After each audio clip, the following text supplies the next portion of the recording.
Hello everyone, Assalamualaikum. Myself Jain and welcome to my another vlog. আজকে তোমাদের সাথে share করব আমাদের সাথ থেকে আমরা কত সুন্দর প্রকৃতি দেখতে পাই। আমাদের রিসোর্টে যেতে হয় না, আমাদের বাসায় একটা ছোটখাটো রিসোর্ট। আমাদের বাড়ির চারপাশে বিভিন্ন ফলের গাছে ভর্তি। আমরা প্রায় সারা বছরই আমাদের ছাদ থেকে আমরা বিভিন্ন ফল খেতে পারি।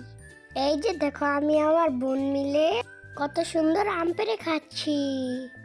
মা কিন্তু একটি ফলও পারতে দেয়নি, আর সবসময় এরকমই করে। কিছুদিন আগে তোমরা আমার একটি ভিডিও দেখেছিলে যেখানে আমি বড়ই পেড়ে খাচ্ছিলাম, সেটা কিন্তু এই ছাদেরই ভিডিও ছিল।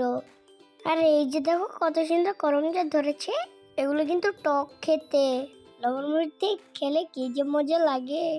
এই যে দেখো, এটাই সেই বড়ই গাছ, কিন্তু এখন কেটে ফেলেছে। যখন আবার বড়ই ধরবে তখন কিন্তু আবার বড় হয়ে যাবে। ওকে, আজকের ভিডিওটা এই পর্যন্তই। আল্লাহ হাফেজ।